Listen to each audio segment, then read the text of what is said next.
Waves होती हैं वो किस तरीके से काम करती है। आपने ईसीजी का नाम सुना है? ईसीजी जो होता है वो आपकी हार्ट बीट को मेजरमेंट के लिए यूज किया जाता है कि आपकी हार्ट बीट किस तरीके से फंक्शन कर रही है, कितनी बीट्स हैं, ज्यादा है, कम है या मीडियम है, जो कुछ भी है ईसीजी के माध्यम से हमें हार्ट की पूरी कंडीशन और पूरी वर्किंग हमें पता चल जाती है। जिस तरीके से हार्ट की धड़कन होती है उसी तरीके से हमारी ब्रेन की भी धड़कन होती है, और ब्रेन भी लगातार ब्रेन की धड़कनों को विचारों के माध्यम से मेजरमेंट किया जाता है कि हमारा जो ब्रेन है, हमारा जो दिमाग है, हमारे मन में जो विचार आते हैं वो पूरे दिन भर में करीब करीब 65 से 70 हजार विचार आते हैं।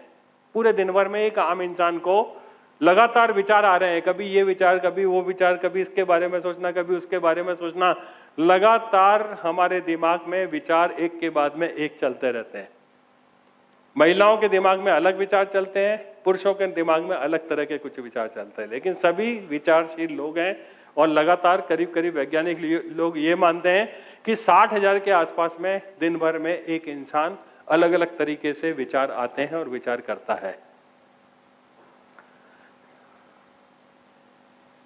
अभी आप यहां बैठे हुए हैं, आपकी ये पांचों इंद्रियों के माध्यम से विचार बनते हैं।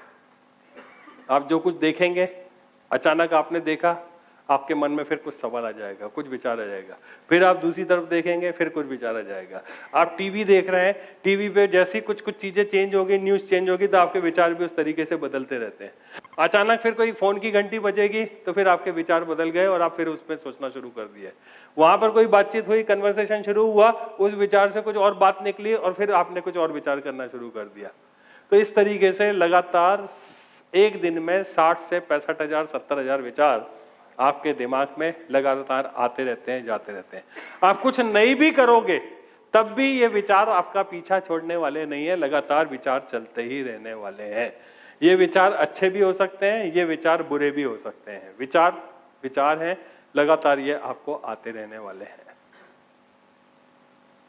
और उन विचारों की फ्रीक्वेंसी के हिसाब से यदि आप ब्रेन वेव्स को नापने की कोशिश करोगे तो जिस तरह से ईसीजी होता है उस तरीके से ईईजी भी होता है। ईईजी के माध्यम से हमें पता चल जाता है कि हमारे विचार की क्या, हमारे जो माइंड है वो किस अवस्था में है अभी। ठीक है, यदि हमारे दिमाग में 14 से लेकर के 30 विचार आ रहे हैं तो हम उसको अवेकनिंग चेतना अवस्था बोलते हैं, जागृत अवस्था में अपने आप को मान सकते हैं। 14 से 30 विचार कि प्रति सेकंड इसमें आते रहते हैं, जाते रहते हैं, दिन भर। अभी ईईजी लगा देंगे ना मशीन तो वो बताना शुरू कर देगा आपके दिमाग में क्या चल रहा है, मतलब कितने विचार आ रहे हैं, जा रहे हैं। जिस तरह से हम धड़कनों को नाप सकते हैं ना, अपने हार्ट बीट को नाप सकते हैं, ईईजी के माध्यम से सारी फंक्शनिंग को देख सकते हैं, ठीक इसी तरीके से जब हम जागृत अवस्था में हैं तब हमारे विचारों की संख्या जो होती है 14 से 30 होती है, और जब हम अल्फा अवस्था में होते हैं 9 से 13 के बीच में होती है। 9 से 13 मतलब और विचार की स्थिति कम हो गई। और डेल्टा अवस्था में होते हैं तो बिलो 4 हर्ट्ज के आसपास में रहती है, जहां पर डीप स्लीप में चले जाते हैं, लॉस ऑफ बॉडीली अवेयरनेस, जहां हम सो जाते हैं, बहुत गहरी नींद में सो जाते हैं ना, आपको कुछ भी होश नहीं रहता है, नगाड़े बजा देंगे तब भी आप नहीं उठोगे, कुंभकर्ण, तो वो डेल्टा अवस्था में है। और थीटा अवस्था में तो बिल्कुल कॉन्शियसनेस ही खत्म हो जाती है। और थीटा और गामा की जो पोजीशन होती है, इस पोजीशन पर आदमी बेहोशी में चला जाता है, उसमें उसको कुछ भी होश नहीं रहता है, अनकॉन्शियस रहता है, वो उसको कुछ भी पता नहीं रहता है, विचारों का आना जाना बिल्कुल ही बंद हो जाता है। ठीक है,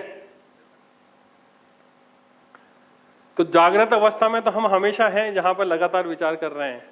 तो ऐसा कहा जाता है, ऐसा बताया जाता है कि यदि आपको सबकॉन्शियस माइंड से बात करनी है, सबकॉन्शियस माइंड का ज्यादा से ज्यादा उपयोग करना है, तो सबसे बढ़िया तरीका है कि चेतन मन को कहीं पर काम पर लगा दो और अवचेतन मन में जो भी इंफॉर्मेशन डालनी है वो आप डाल दो। वो कैसे हो पाएगा? तो उसमें यह बताया गया कि सबसे अच्छी अवस्था होती है कि जब आप ना तो जाग रहे होते हैं और ना सो रहे होते हैं। जो बीच की अवस्था होती है, जागने और उठने के बीच की अवस्था जो होती है, वो कहलाती है अल्फा स्टेट। और अल्फा स्टेट में जो भी निर्देश दिए जाते हैं सबकॉन्शियस माइंड को, अर्ध जागृत मन को, वो सारे के सारे वैसा का वैसा वो एक्सेप्ट कर लेता है। वो किसी का कोई इंटरफेरेंस नहीं करता है, कोई रुकावट पैदा नहीं करता है, उस चीज को वैसा का वैसा वो स्वीकार कर लेता है।